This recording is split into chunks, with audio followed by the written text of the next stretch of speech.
저는 별도로 그렇게 할 말이 없는데요. 저를 소개하자면 제가 한 2007년부터 애국운동을 시작했습니다. 그런데 애국운동을 하게 된 동기에 저는 경인여자대학을 설립하고 초대 총장을 한 사람이었습니다. 그런데 2000년대에 어려운 일을 당한 이후에 제가 애국운동을 시작하였습니다. 시작할 때 서 목사님 지도를 많이 받았죠. 그런데 애국운동들을 하시는데 대한민국의 정통성과 정체성을 다르게 세우자 하시는데 그 정통성과 정체성의 근원을 다루지를 않으네요. 내가 거기에 착안을 해가지고 대한민국의 정통성, 정체성의 근원은 이승만 대통령이신데 어느 누구도 애국을 하고 우파임에도 불구하고 이승만 내세우기를 꺼려하고 이름조차 거론하기도 어려워하는 거예요. 그런데 저는 이승만 대통령이 그분이 만일 안 계셨다면 대한민국은 존재할 수 없었을 것입니다. 그래서 건국의 아버지이십니다. 그리고 또한 그분이 아니었다면 우리가 6.25 때 이미 북한에 종속되었을 것입니다. 그래서 호국의 아버지십니다. 그런데 이 나라를 호국의 아버지, 건국의 아버지를 여기지를 않습니다. 그래서 제가 또 건국도 이렇게 하신 분인데 기념일로 하지를 않는 거예요, 건국을. 그래서 해방은 해방절이지 광복절은 해방절입니다, 솔직히 말하면. 그런데 건국절이 없어요. 그래서 제가 건국절 제정하자 그 운동도 15년간 해오고 있었습니다. 그런데 잘 아시지만 이 문재인 정부 5년을 겪으면서 제가 어떻게 이런 나라가 있을 수 있는가, 이게 나라자 하는 거가 모든 우리 국민들의 생각이었습니다. 그런데 제가 이거를 정말 싫어하는 것은 마지막으로 국민에게 좀 잘할 수 있는 기회를 줬었으면 좋은데, 가졌었으면 좋은데 그러지를 못하고 어떻게 이재명이라는 자 같은 사람을 자기네 당의 후보로 내세우는가, 이것 때문에 정말 절망을 하는 겁니다. 제가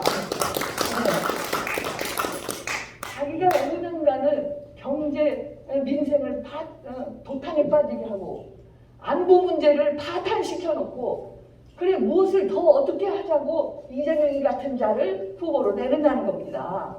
이제 그 자가 만에 하나 뭔가 권력을 쟁취하게 되면 우리는 보트 피플을 타야 됩니다.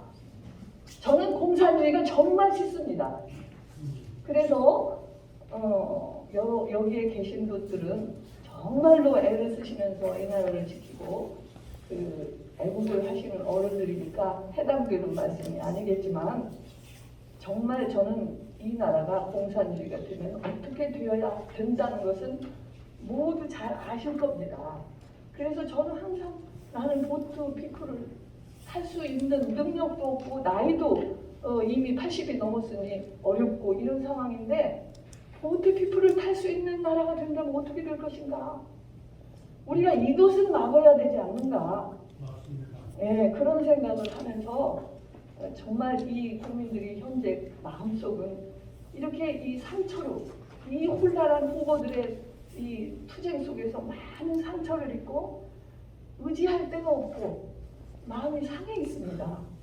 이런 마음을 다시 수습해서 감싸고 뭔가 다듬어서 우리가 그동안 70년 가까이 이 나라를 세우고 노력한 그 결과가 헛되지는 않아야 되겠다는 마음에서, 또 그리고 이런 정권이 이 나라를 이렇게 망해놓은, 그래서 국민이 힘들고 아프고 잠을 못 자고 병이 생기려고 하고 이런 상황에서 어떻게 해야 우리가 벗어날 수 있을까? 반드시 무슨 일이 있어도 자유민주주의 정권 교체를 해야 되는 겁니다. 정권 교체를 해서 이제 상처받고 힘들어하는 국민들을 아우르고 교육시키고 계몽시켜서 어떻게 우리 국민들이 어떻게 해서 이재명이라는 자 같은 사람을 30몇 %씩 지지를 하는가? 내가 그게 그냥 가슴을 치고 싶어요. 우리가 교육자로서 교육을 어떻게 시켰길래 이재명이 되었단 말인가? 그래서 저는 이제 반드시 제가 그분이 권영생인가 하는 분이 계셨으면 정말 그분한테 한 칩을 놓으려고 했는데 만일에 이분들이 국힘당이 윤석열을 당선시키지 못한다면은 만고의 역적이 될 것이고 또 자유 대한민국이 사라질 거라고 보는 겁니다. 저는 문재인한테도 그렇게 5년간 우리가 당했는데 이상한 사람이 대통령이 되고서 그 사람은요 처음부터 끝까지 공산주의 사상입니다. 여러 가지를 볼 때. 그래서 죄송하지만 제가 너무 흥분해서 이렇게 목소리를 높였는데요.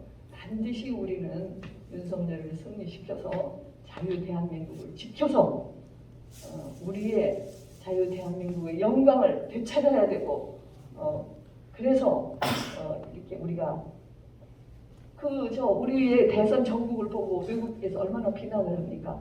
그걸 보고 가슴이 이게 무너지는 거예요. 우리나라가 이렇게 경멸을 당하고 있는가?